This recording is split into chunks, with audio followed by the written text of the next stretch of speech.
اب کہاں چلی گئی یہ لڑکی؟ وہ پریشان ہو کر سوچتا ہوا دوبارہ ہال میں چلا آیا تھا۔ جزا کہاں ہے؟ اس نے بنا کسی سے مخاطب ہوئے پوچھا تھا۔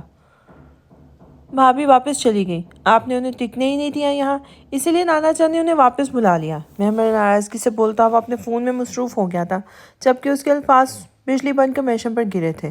وہ لمحوں میں جل کے راکھ ہو گیا تھا۔ وہ مجھے چھوڑ کر چلی گئی؟ وہ غائب دماغی سے بڑبڑایا تھا۔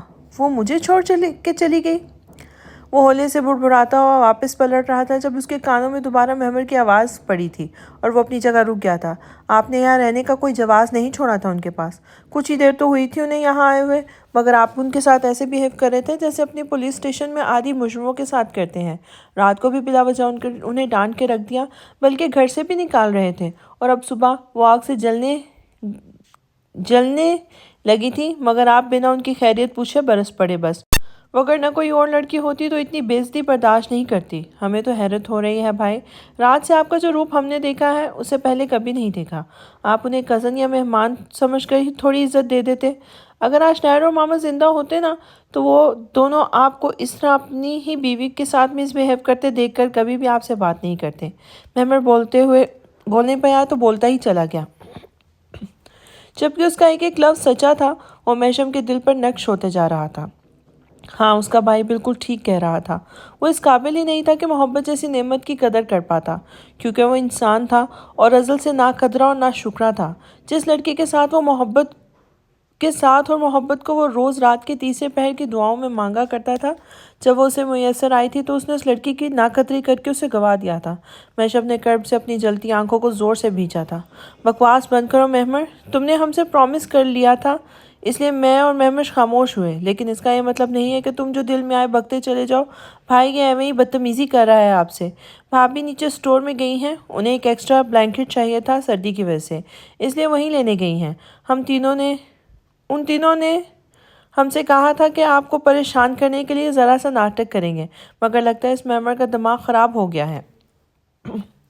میں صرف مہمر کو گھورتا ہوا بولا تھا جو منہ بنائے کھڑا تھا، جبکہ جزا کی گھر میں موجودگی کی خبر پر میشم نے پٹ سے آنکھیں کھولی تھیں۔ مہمر، مہود، کہاں ہو تم لوگ؟ یہ آسیبی کوٹھی میں مجھے اکیلا چھوڑ کر خود اوپر چلے آئے؟ دروازہ کھولو ورنہ میرا ہارٹ فیل ہو جائے گا۔ یہ جوزا کی آواز تھی جو جم کے دروازے سے آ رہی تھی۔ یہ اسٹور دراصل اس لکڑی کی پتلی گلی کے نیچے بنا ہوا تھا۔ گلی میں فرش کے طور پر استعمال ہونے والے لکڑی کے چوکور ٹکڑے کو اٹھاتے ہی بیسمنٹ کے نیچے سیڑھیاں جا رہی تھیں۔ اسی بیسمنٹ کو وہ لوگ اسٹور کے طور پر استعمال کرتے تھے۔ اسٹور میں گھر کے ایکسٹرا بستر پڑے رہتے تھے۔ جزا وہیں سے ان تینوں کے ساتھ اپنے لیے بلینکٹ لینے گئی تھی جو اسے چھوڑ کر خود شرارت سے اوپر بھاگ آئے تھے۔ جزا کی آواز نے میشم کے مردہ جسم میں نئی روح پھونک دی تھی۔ وہ جلدی سے آگے بڑھا تھا اور جم کے دروازے کی کنڈی کھولی تھی جو بھی آتے ہوئے خود سے باہر سے لگا کر آیا تھا۔ کنڈی کھلتے ہی جزا کی نظر اپنے سامنے کھڑے میشم پر پڑی تھی جو بلا وجہ مسکرا رہا تھا۔ اس کی آنکھیں بھی اس کی مسکراہٹ کا ساتھ دے رہی تھی۔ ہیں، یہ مسٹر گھروس کو کیا ہوا؟ اس شخص کو دورے پڑتے ہیں کیا؟ کبھی بھی ہنسنے لگتا ہے، کبھی بھی برہم ہو جاتا ہے۔ وہ سوچتے ہوئے کندھے اچکا کر اپنے اور میشم کے مشترکہ کمرے کی طرف بڑھ گئی تھی۔ اس نے دراصل میٹرس کے اوپر بلینکٹ کو لپیٹ رکھا تھا جسے وہ سب کی آنکھوں سے بچا کر اپنے روم میں لے کے جا رہی تھی۔ پھر اس سے پہلے کہ میشم کے علاوہ کسی اور کی نظر اس کے ہاتھ پر بمشکل تھامے میٹرس اور بلینکٹ پر پڑتی، وہ میشم کو وہیں کھڑا چھوڑ کر جلدی سے اندر چلی گئی تھی، جبکہ میشم خوشی سے سرشار ہوتا اس کی پشت کو دیکھتا رہ گیا تھا۔ تھوڑی دیر پہلے کی کیفیت کے برعکس وہ بہت زیادہ خوشی سے نہال ہو گیا تھا، کیونکہ جزا کی موجودگی سے اسے جیسے حیات نو مل گئی تھی۔ یا اللہ تیرا شکر ہے، زیر لب کہتے ہوئے اس نے چھت کی طرف دیکھ کر اپنے رب کا شکر ادا کیا تھا۔ پھر وہ واپس ہال میں واپس آیا تھا جہاں مہمش اور محسف سر جھکائے ان تینوں خرگوشوں کو اب بھی ڈانٹ رہے تھے، کیونکہ انہوں نے دونوں بڑے بھائیوں کو بتا دیا تھا کہ انہوں نے میشم سے جزا کو سوری بلوانے کے لیے سب کیا تھا۔ تمہیں زیادہ ابا بننے کا بڑا شوق چڑھ گیا ہے نا؟ اب تم بڑے بھائی کو احساس دلاؤ گے ان کی غلطیوں کا؟